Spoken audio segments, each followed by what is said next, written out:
Killer Innovations Podcast for Sunday, March 26th, 2006. Coming to you from Sunnyvale, California. Show number 49.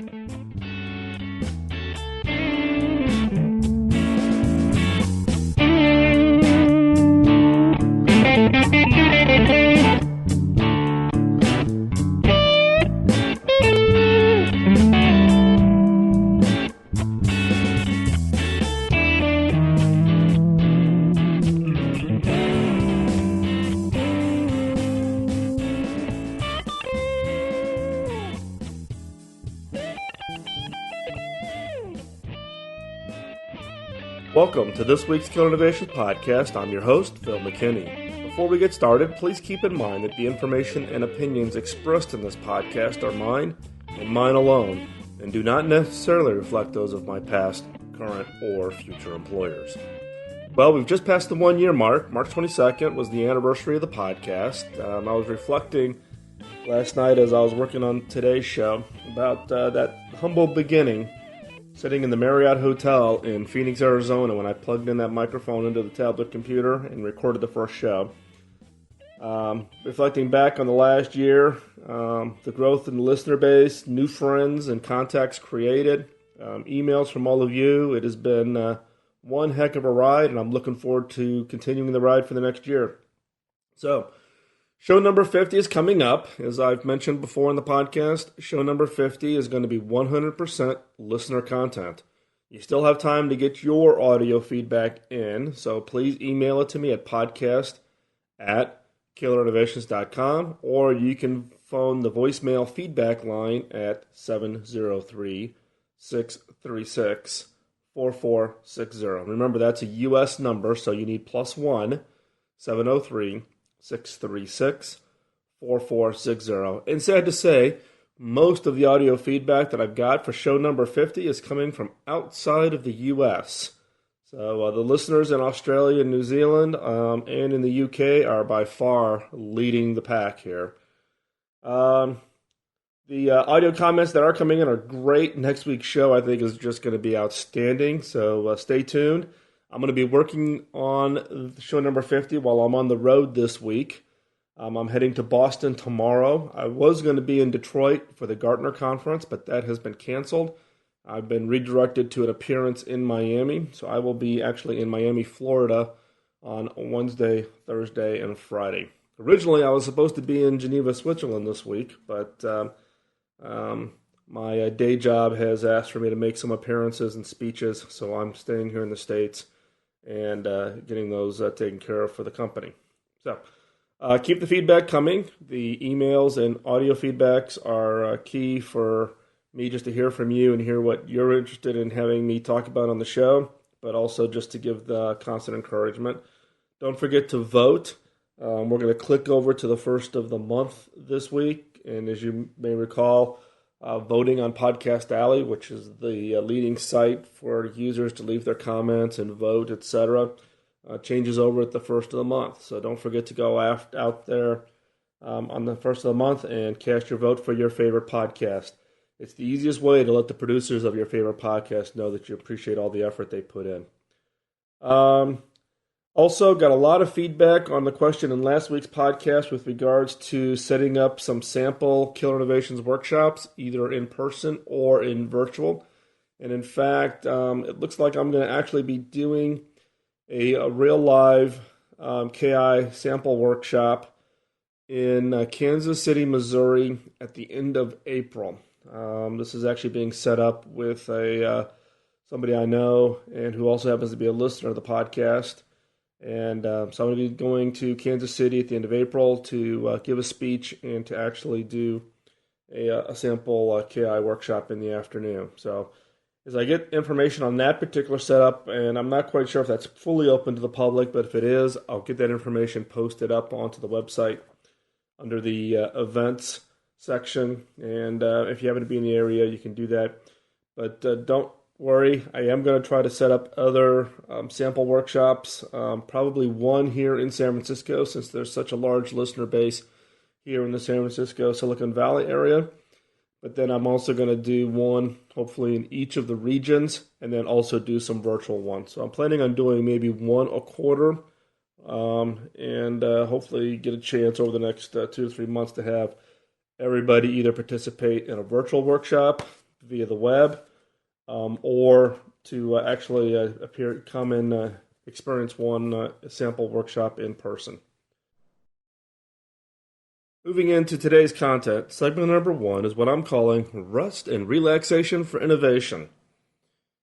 If I look back in my own career and look at the times when I was most productive or least productive, it was clearly tied to outside factors, such as the number of hours I was working on the job, travel schedules, family situations, etc.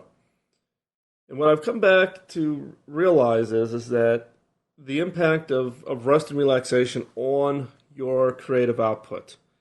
Today's society pushes us to work 50 hours a week, which is clearly more than any one body can withstand.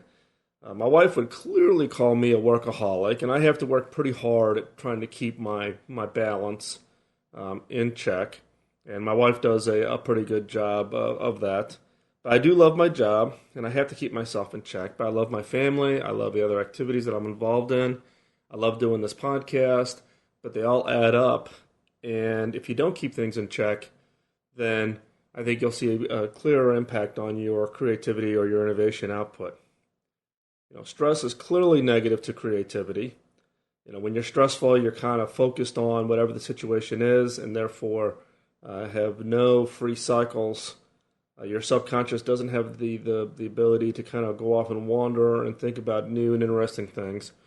Lack of sleep is negative. And for me, I feel like I'm in a perpetual mode of trying to catch up on jet lag, given the travel. And fundamentally, what it does do is it takes away what I would call your think time. Just the time that you can sit around, whether it's a little bit of music playing in the background, but no heavy distractions like the TV playing or sitting in front of your computer, things that would drive you to distraction, but just fundamental, think time. A pen and a blank piece of paper, doodling, sketching, thinking. And for me, what I'm finding is that this lack of think time can have a pretty negative drag on just your ability to get your creativity skills fired up for when you do need them. So it's kind of one of those exercise modes that you got to have to constantly find that time slot for. And one of the things that I do find, albeit some of you may think of it as a distraction, is my think time.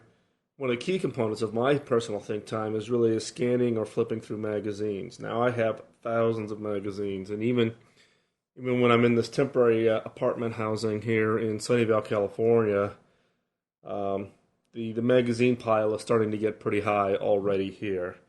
And for me, that scanning magazines is one of the ways for me to potentially get little nuggets of information, connect the dots to come up with the new ideas.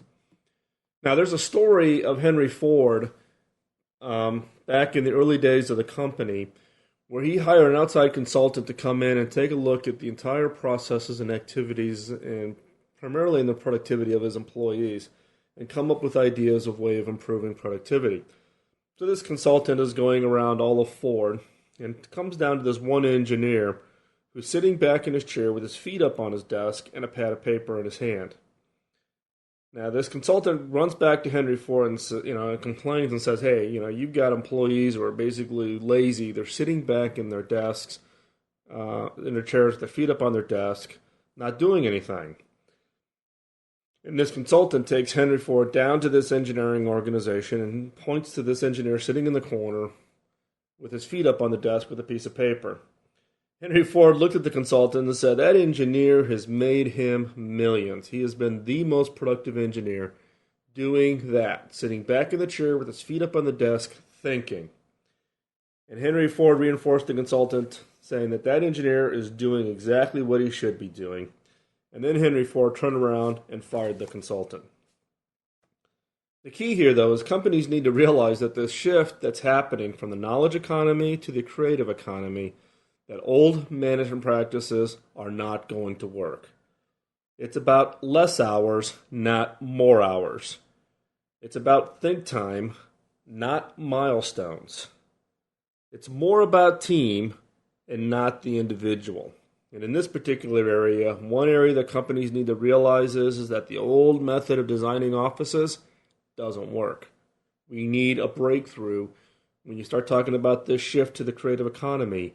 What does the office design of the future need to look like to create an environment where teams can come together and be creative? And it's more about outcomes, not about management control. And in fact, if I were to predict this shift from the knowledge economy to the creative economy, the role of middle management is going to go away. It's going to be about your ability to contribute, not your ability to manage the contributors.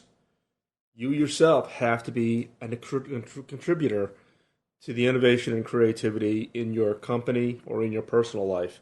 It's not about managing those teams. So again, it's more about these creative outcomes and not about management control. So again, from the standpoint of relaxation and rest for innovation, you need to find that think time. You need to set aside a preset time every day, every week, whatever it is, so that you can sit back and just simply think. Moving on to segment 2, social and market trends. I've sat down as part of my think time and come up with what I think is just a set of social and market trends that I'm observing that you might find useful. So you may find this useful for you, you may not, but for me, these are just some of the social and market trends that I'm tracking. Well, one of the obvious ones is the economy.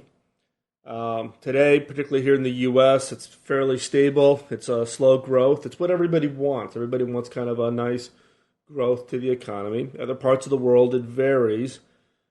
But with monetary policy around the world and interest rates being fairly stable in most parts of the world, it's this nice, stable growth, predictable growth is being the trend. So I don't think we're going to see much wide swings in the near term. And so therefore that makes planning and predicting the future much, much easier. The second trend is around globalization. The reality is the world is flat. Outsourcing, insourcing, connectivity, collaboration has forever changed the world. We see it in the form of competition. We see it in the form of pricing. We see it in the form of programs, cross-border programs, trade programs, etc.